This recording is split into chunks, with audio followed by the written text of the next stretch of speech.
Good evening, good afternoon, good morning, wherever you are. This is episode 6 of Sport Talk at Townsend. And I've got my regular co-host back with me this week after a 1 week hiatus last week. So George is back with me. Hello. And Luke is also here as well. Hello. Luke's in the middle of eating his lunch at the same time, so if he talks with his mouth full, please apologise, and Luke will apologise for his manners a little bit later on. Okay, so we've got 2 parts today. We've got our first part, our regular roundup of the football, and now the Premier League's back. We've got a little bit more to talk about. George will do his St Albans roundup, and Luke will do his Boreham Wood roundup, and then we've actually got our second special guest of the year, and Miss Scott's going to come in and talk to us because she's quite an avid runner, so she's going to come in and talk to us about her running and how she does it and why she does it. So that'll be really good to speak to her about it. So, should we do a rundown of the Premier League results, boys? Not really. I know. It's been a pain. It's been a painful week for us all, hasn't it? So on Saturday we had Chelsea winning 3-0 at Nottingham Forest, which signalled the end for Ange Postecoglou, didn't it? Right after the game. That was a bit quick, I think. It was very quick. 18 minutes after the game finished. Yeah, 18 minutes I think it took for him to be relieved of his duties. Brighton beat Newcastle 2-1. Burnley beat Leeds 2-0. So our Leeds contingent of teachers won't be too happy with that result, I imagine. Not at all. Palace played an epic 3-3 game with Bournemouth. Absolute cinema. Was it good? I haven't seen any of the highlights or anything Neither have I, but I'm just going to assume it was good because there's 6 goals. Palace went 2-0 down, went 2-2, then went 3-2 down, then went 3-3 and could have won in the 99th minute. Wow, Palace. so another epic result game at Selhurst Park. And that is why you watch the Premier League, ladies and gentlemen. Manchester City won 2-0 at home to Everton with another 2 goals for the machine, Erling Haaland. Sunderland beat Wolves 2-0, so another good result for Sunderland as they try to get as many points as possible. Arsenal got a 1-0 win at Fulham, which sees them unfortunately top of the league. And if you could see the thumbs down from the boys here, you'll know that they are not avid supporters of Arsenal. And then we moved to Sunday, and this was painful for all of us boys, wasn't it? So Aston Villa beat Spurs 2-1, and Manchester United won at Liverpool for the first. What was it? The first time since 9 years. 9 years. First time in 9 years. And that's the first time we've won 4 games in a row since lost 4 games in a row. Sorry, since November 2014. I know that's a long time, isn't it? So mini crisis at Liverpool potentially. Well, shall I tell you about my day at Spurs? And the fact that, obviously, those of you who know and don't know, I've got a season ticket at Spurs. I actually arrived in the ground 30 minutes after the game started. Oh. So there was no trains, or the trains, they were doing some work. So the line that I get on, there was no trains, and there was a rail replacement service. So I had to drive down there. So my son had refereed the game in the morning. We left, and I thought, where I'm going to park is where it will be as normal. So drove down there, no car parking spaces. Oh no! So no car parking spaces anywhere. There's a radius of around 2 miles around the ground which I couldn't park in. Couldn't park in Sainsbury's because they put a limit on how long you can be there, about an hour and a half on a match day. So I end up parking about 1.5 miles away, dropped my son off nice and close so he could get in there from the start. I nearly contemplated not going to the game at all and watching it on my phone in my car, but I eventually got out and got into the ground 30 minutes into the game, which meant that I'd missed the Spurs goal, I'd missed the Spurs disallowed goal. I managed to see 2 really good goals being scored, but unfortunately they were Aston Villa goals. So not a great day all round. Poor Spurs. I know. Anyway, Jules, talk us through Liverpool's another fantastic result. I genuinely never want to see that game ever again. Out of everyone to score the winner, Harry Maguire. Why Harry Maguire? I know. I think Harry Maguire's. Last season he missed. He did. And then this year he made up for it and scored. He made up for it. Yeah, I think Harry Maguire's really undervalued at Manchester United. I think lots of managers that have been there have actually tried to sort of move Harry Maguire onto another club, but he's exactly what they need in terms of, he gets goals at vital times. He's really good in the air. He's a good defender, and I think he's actually really undervalued. Yeah, a couple of years ago, we were beating Man United 7-0 at home and 9-0 across 2 games.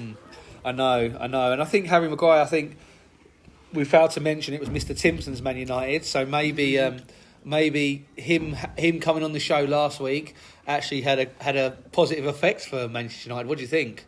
Maybe, or was it just fate? Never put Mr. Timpson on here again. I know, Mr. Timpson. Yeah, we have to keep calling it Mr. Timpson's Man United now he's here. Yeah. But he made some really good points last week about Ruben Amorim and him giving him time and the unflexibility of the system. But to be fair, he's persevered with it, and it seems to be working at the moment. So long may it continue for Manchester United. So, what do you think about Nottingham Forest manager Ange Postecoglou actually, losing his job after 39 days? 5 Premier League games in charge. I feel like these managers, some of these managers, especially the smaller clubs, they don't get either a lot of time nor a lot of the big money that the other big clubs have. And they don't get to make the big signings that all the other clubs have, and it's a bit unfair when you're a team like Forest, who have just been put in the Europa League, and they're going to have bigger expectations as a very small club. I don't think that's very fair. Yeah, I think personally, there's a bit of panic around the club, some of the clubs at the moment. Whereas, in the Premier League last year, the 3 teams that came up generally, I think, were going to go down. Yeah, and they did. Sunderland will stay up. They're a lot weaker, but this year, as you said about Sunderland.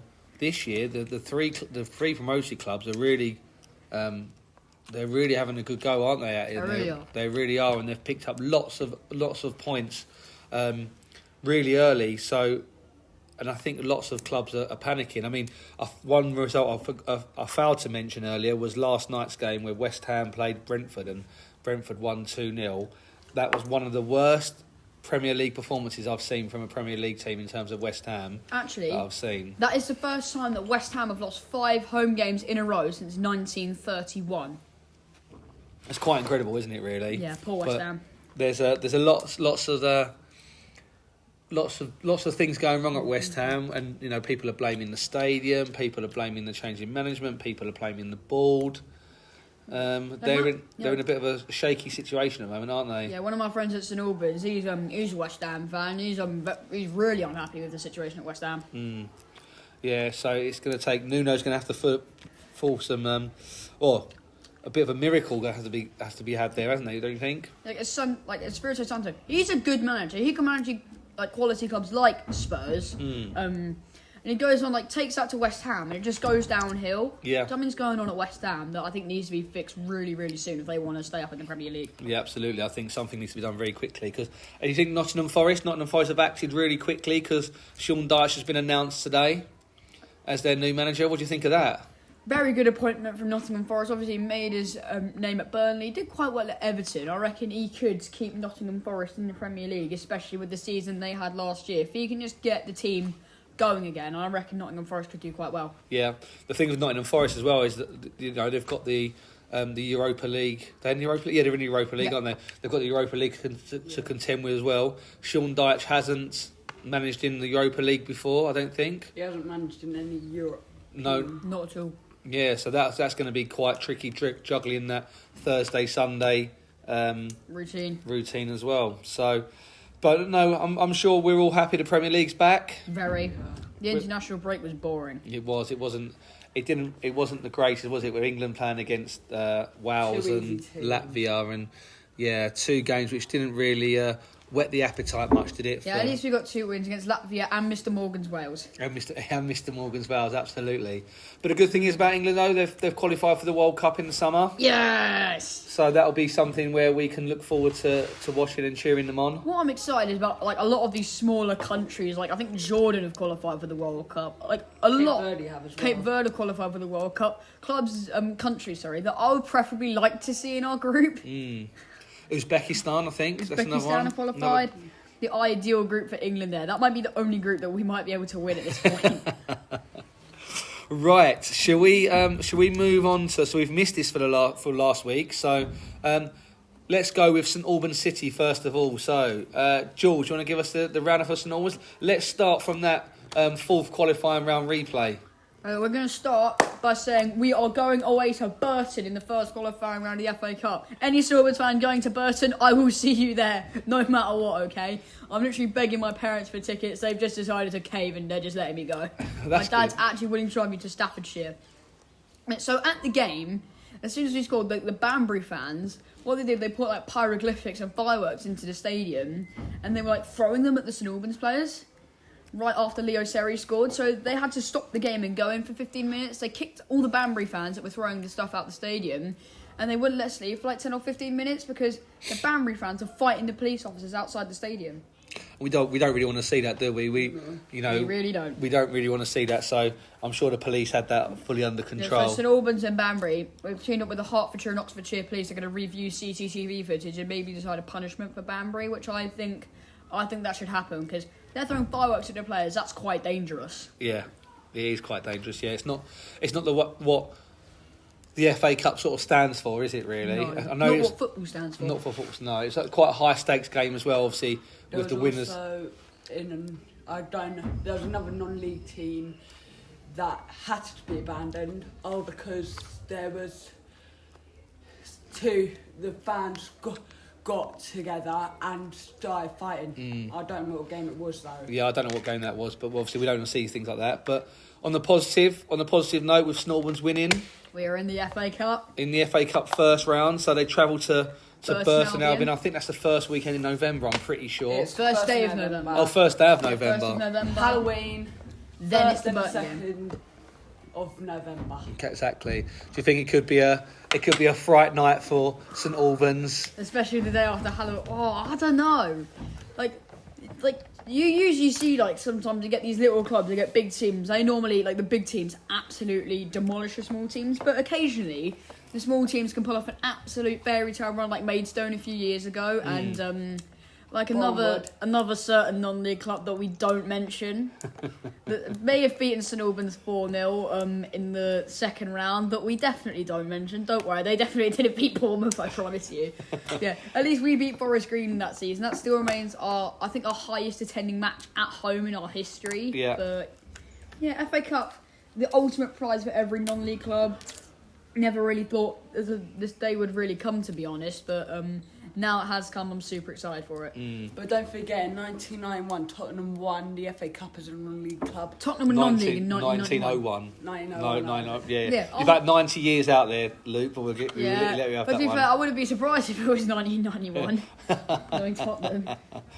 Okay, what about Boreham Wood then, Luke? How did they go on the weekend? So, 2 weeks ago, they beat Eastbourne 3-0. And then on Saturday, they beat Eastleigh 2-0. And now we've got Crawley at home. Oh, okay. I forgot to mention our result in the league. You did, yeah. Well, we beat Welling United 2-1. Okay. That brings the massively dreaded at St Albans, the Welling curse to an end. It's almost like we've got a curse placed on the club where we can never beat Welling. Like Liverpool with Crystal Palace and that, we can't beat them. And we've finally beaten them. There was a lot of optimism among the fans after that game. Yeah, so that's exciting times at the moment, isn't it, for both St Albans and Boreham Wood. Boreham Wood, who have they got in the first round? Crawley, home or away? home. Oh, home. You're going to try and see if you can go to that, Luke? I've got it. Yeah? So we're just after half term, we'll hear a report from Luke, hopefully, about the Boreham Wood game. Hopefully a good one. Yeah. Same goes for St Albans. Hopefully a good one, but none of us we're most likely going to turn up and say, "Hey guys, we just got battered like 4 or 5 nil."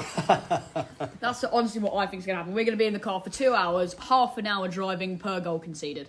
Yeah, it could well be that, but hopefully they all you hope for is that they put up a good performance, because you think there are 6 steps above, I think. 6 divisions above. Yeah, 6 divisions above. So it's quite a tall order for St Albans. So hopefully we'll hear some good news. But for Burton, they are in League One relegation, so we stand somewhat of a chance. Yeah, there's always. I think in football there's always that. It's not like other sports where one player can dominate the game. I think in football you can always get these freak results. So everything crossed for St Albans and Bournemouth moving into the FA Cup. Right. Bournemouth, I think 3rd or 4th now. They are. I think they're 3rd actually in the National League. Yeah. And Crawley are in League 2, so hopefully we can. And we're not far apart. Yeah. We're like 5 or 6 places below Crawley. Yeah. So hopefully we can beat them. Yeah, and especially with home advantage, that might be massive as well, mightn't it? Okay, so what we're going to do, we're going to pause very quickly. I'm going to go and get Miss Scott, and then we're going to talk to her about her running. So stay tuned, and we'll be back shortly. Okay, so we're back with part 2 of Sport Talk at Townsend, and we've been joined by our second very special guest of the series. So, welcome to Miss Scott. Hello, how are we all? Yeah, we're very good, aren't we? So Yeah. Miss Scott's volunteered her time to come and speak to us about her running. Yeah, that's right. So thanks very much for allowing me on the show, first of all. I really wanted to come and talk to you about my running, because it's something that it's kind of opened my eyes a little bit, and it's something that I've really got into quite recently, more than I ever thought I probably would do. So yeah, I thought I'd come and talk to you about it. Yeah, so can you just give us a sort of a rundown of sort of why you started or when you started and... Yeah, of course. So when I was younger, at school, I was always involved in sports, but never running. So I played football, and I was always a thrower. So I used to throw discus, shot put. That was it. Cross country running I used to hate it. It would be my worst PE lesson if I knew we had to do cross country. I'd get really nervous about it, quite anxious about it, because I'd always be the one right at the end. I'd always come last every week, and I hated it. But since getting older and getting to a certain age where I feel I need to look after my health a little bit better, I thought I'd take up running. So that started with the Couch to 5K app, that kind of teaches you in small stages, week by week, on how to get there. And then I was really impressed with how I'd kind of progressed in my running. Like, started off really slow, and then more recently entered a couple of bigger events. So entered London Vitality 10K and a race called Endure 24, which is a 24-hour race, and you have to do as many 5-mile laps as you can in 24 hours. You go through the night. And I racked up something like, I managed to run whatever an ultra is. So I think that's over a marathon. So I got a special ultra medal, and it just baffles me, because I just never thought that I'd be the kind of person that would be getting enjoyment out of running at all.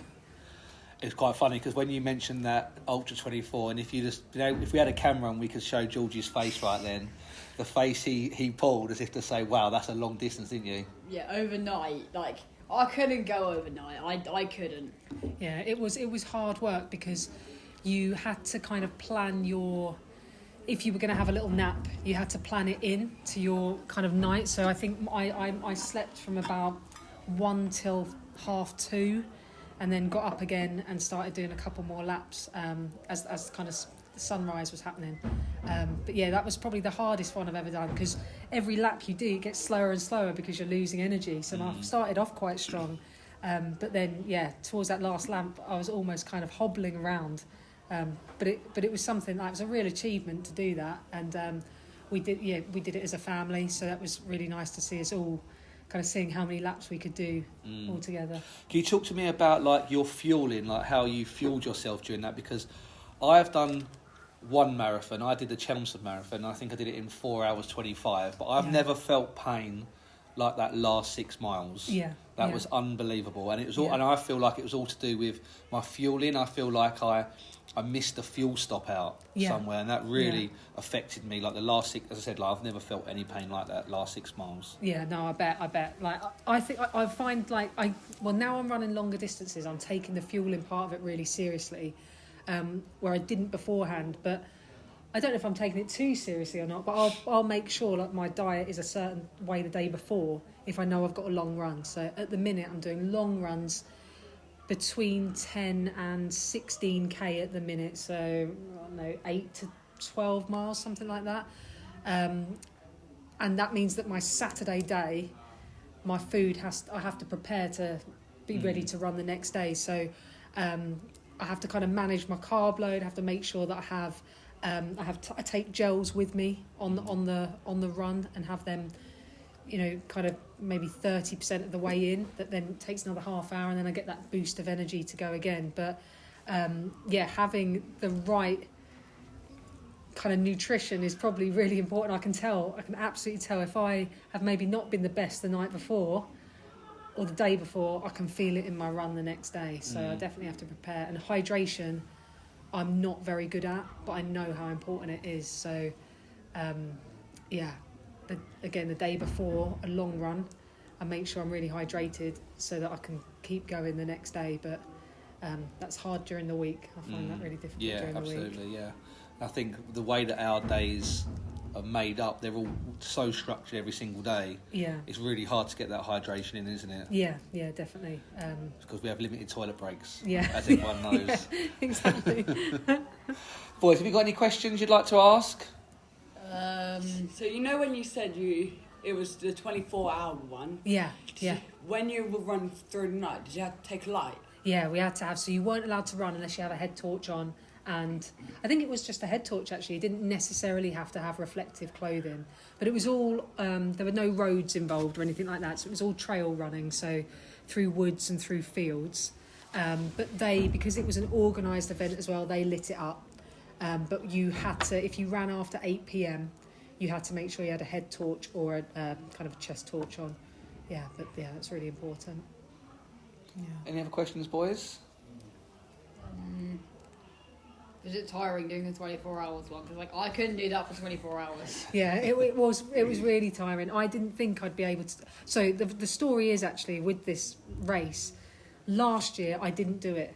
So my family are big runners, and they all did it, and I went and was the support. So I was refilling drinks. I was watching, making sure they had like food. That was my job.